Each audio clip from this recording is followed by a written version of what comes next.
While some African countries have reclaimed many historic objects stolen from the continent by colonial rulers, many artifacts are still missing.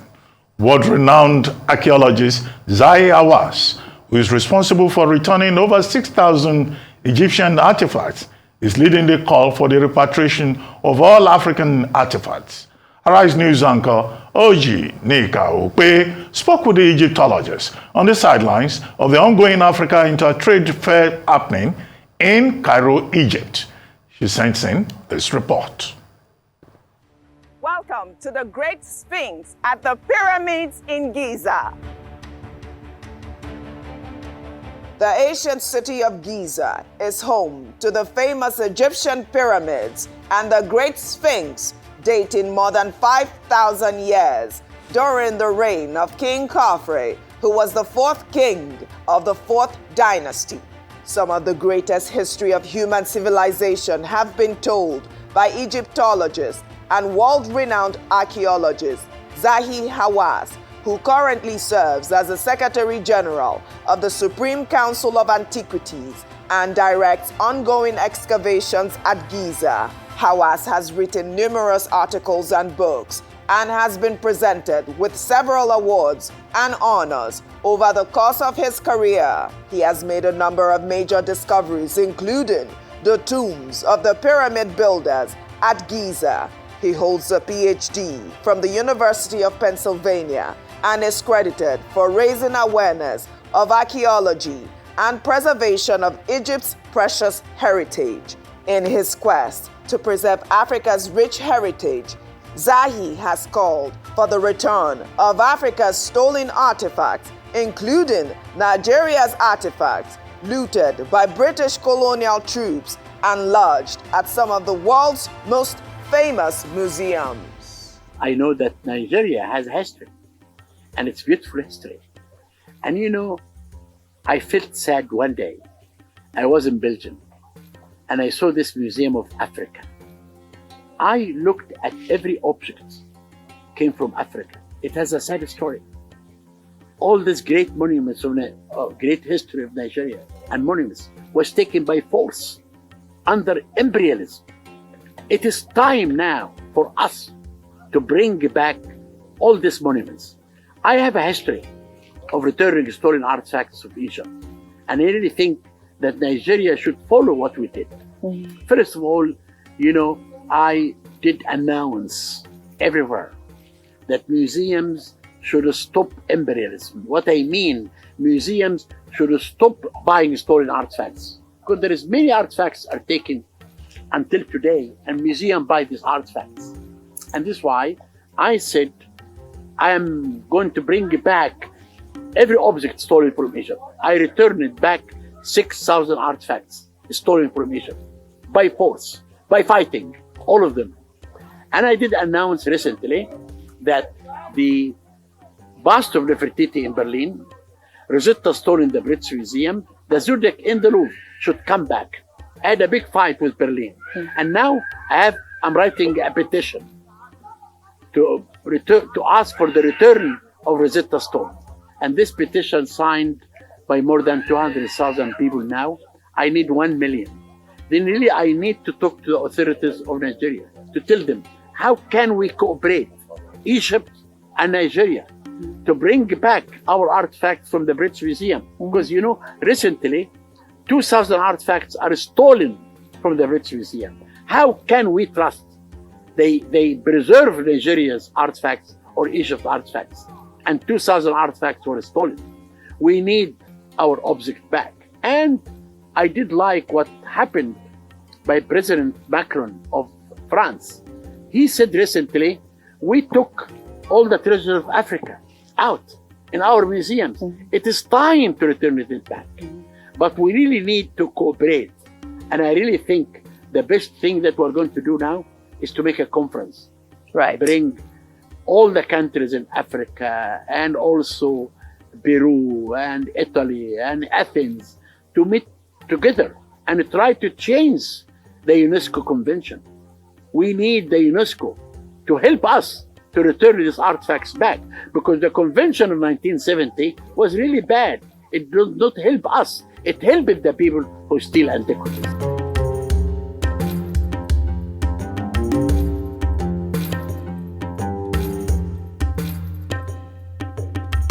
It is time for the heritage of Africa to come back. But you have had an outstanding contribution with your discoveries, no doubt. And but you're doing more. I've learned that you have initiated a construction of 19 new museums throughout Egypt, including the Grand Egyptian Museum that will be built next year in the pyramid. It will be open next year. It will be open. It's already started. It's already finished. Yes. And why do you think this is important, given all of the museums that you've had? The reason that I built all this great museum, yes, because I want in a debate in Oxford, student debate, and they had people on the other side against me. The people on the other side, why do we send our monuments to Africa? They have no good museums. They do not care about their heritage. Then I built this museum to show to the whole world that you have a better museum than in Europe. The Grand Museum is the best museum in the world. And this is why all these museums, it's a sign to tell the whole world that we care about our artifacts. The Grand Museum and the Civilization Museum that contain all the mummies are two great museums of many museums that I built over the country. Right. But the most important are the discoveries that happen now. Behind us is the Great Pyramid of Khufu. It's the largest pyramid in Egypt. I'm revealing the secrets of this pyramid now to the world. I sent before a robot inside a tunnel, inside this pyramid. And I found inside these tunnels 3 small doors. Now, on this coming month, I'm leading a team to find out what could be hidden behind these doors. And recently, we found also another corridor behind the main entrance. I'm going to look what's underneath the corridor, because I believe that Khufu's burial chamber is still hidden in the pyramid.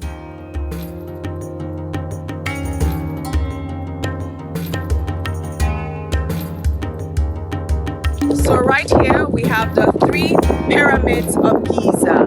They were all named after pharaohs.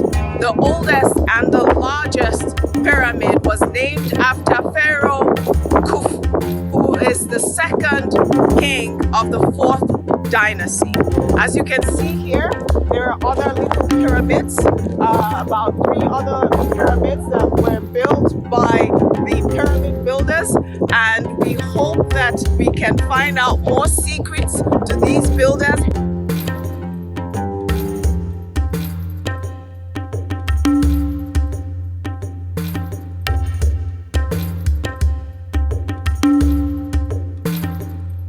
And the other important work that I'm doing is the search for the mummy of Queen Nefertiti. Yes, I saw. With DNA. I'm using DNA now to find the mummy of this beautiful queen. What will the discovery of Queen Nefertiti do to your history?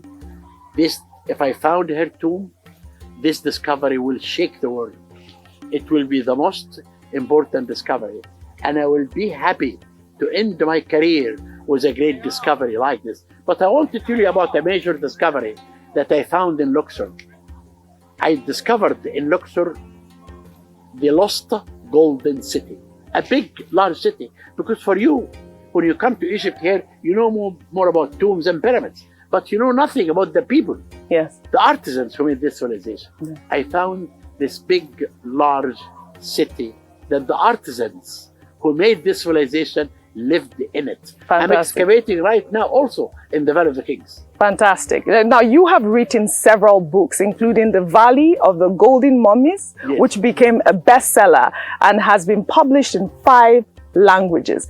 But one of your books that caught my attention is The Mountains of the Pharaohs, the untold story of the pyramid builders, which brings me to my question. The untold story of the pyramid builders. Who are these pyramid builders? Who builds these pyramids? Only 1 kilometer to the south from here, I discovered the tombs of the pyramid builders. A major important discovery. I found the lower cemetery for the workmen who move the stones. The upper cemetery is for the technicians. I found the home, how they lived.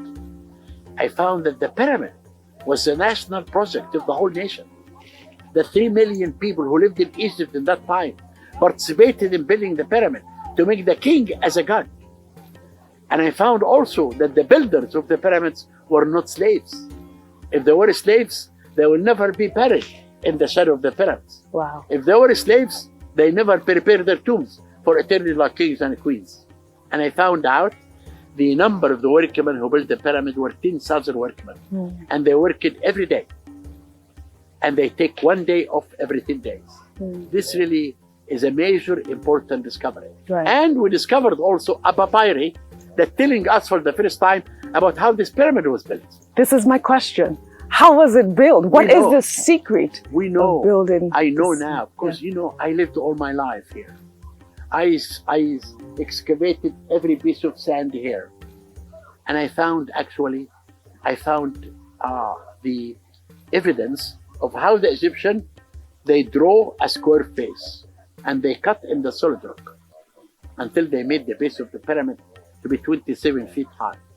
And I found out that all the stones for building the pyramid came from Giza, only 300 meters away from the Great Pyramid.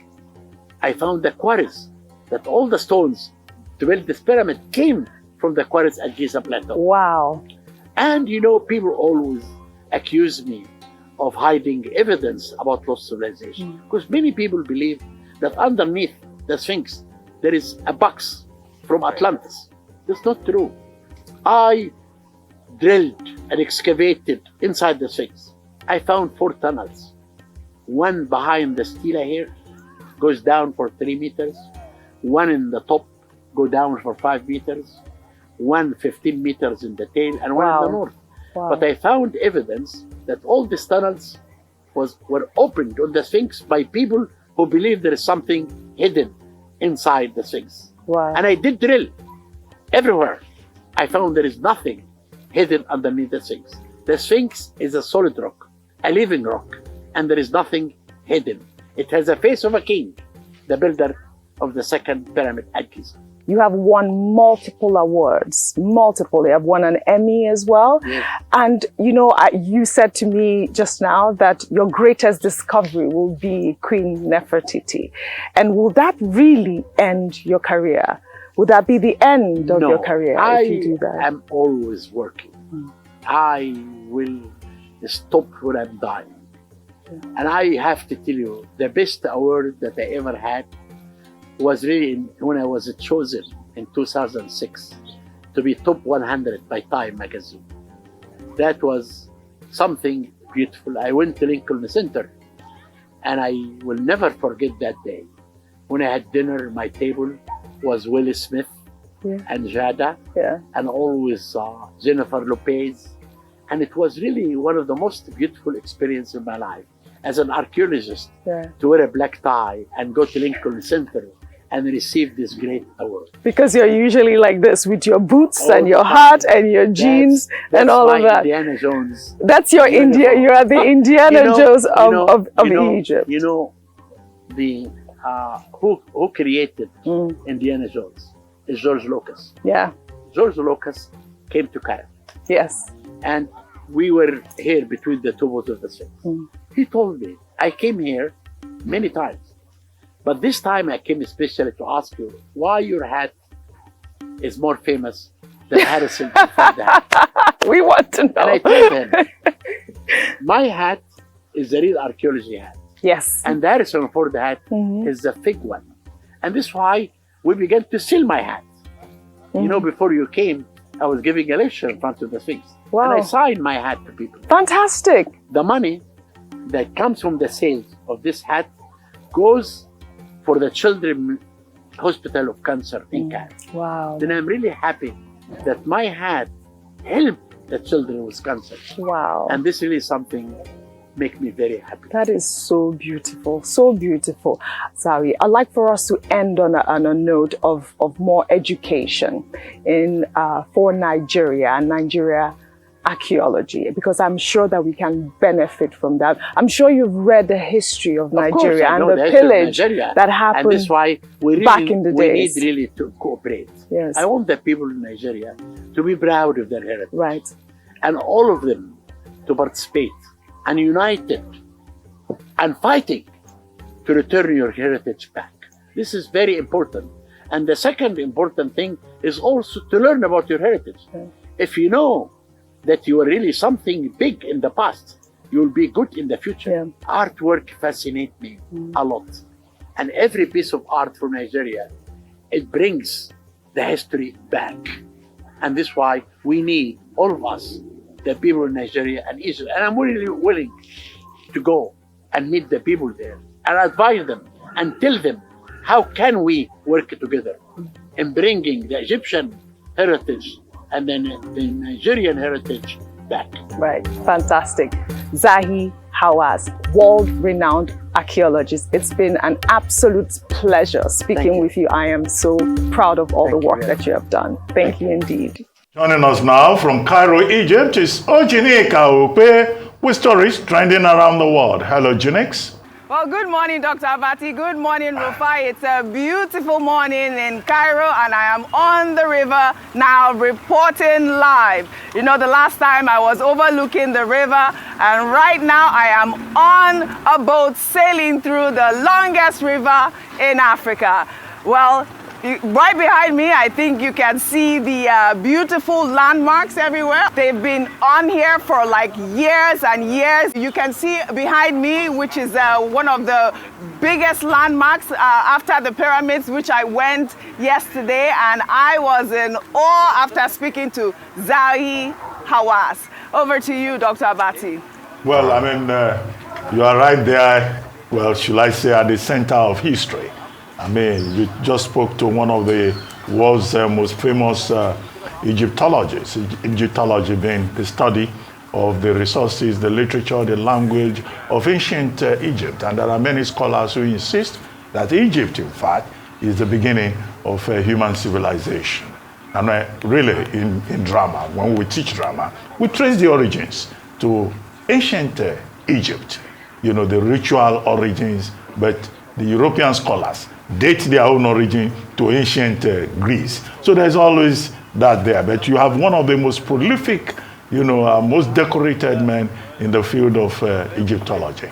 And the fact that he's one of those people who say artifacts should be returned. I guess that has a special resonance for us in Africa and in other parts of the world. Absolutely. He has been arguing, for example, for the return of the Rosetta Stone from the British Museum to Egypt. Absolutely. And then, of course, you are you know, sailing on the Nile. I mean, no Nile, no Egypt, they say. You know, Nile, longest, not just the longest river No Nile, no Egypt. in Africa, but also, you know, there have been attempts to even fight wars again and again over the Nile. That's how important the Nile is to Egypt. But I see that you are combining work and pleasure. Which is very good. And I saw that hug by that famous man. Historically, it's right. You didn't hear me.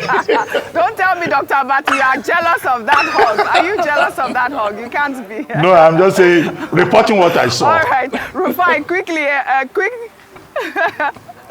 Rufai, a quick comment on that world-renowned archaeologist. I mean, we've always talked about the repatriation of all of our artifacts. I love that he is leading that call. We have been waiting for these artifacts, and it is time for Africa to take charge. Yes, Audrey. I mean, Africa has always been a very, very fundamental part in the civilization of the world, you know.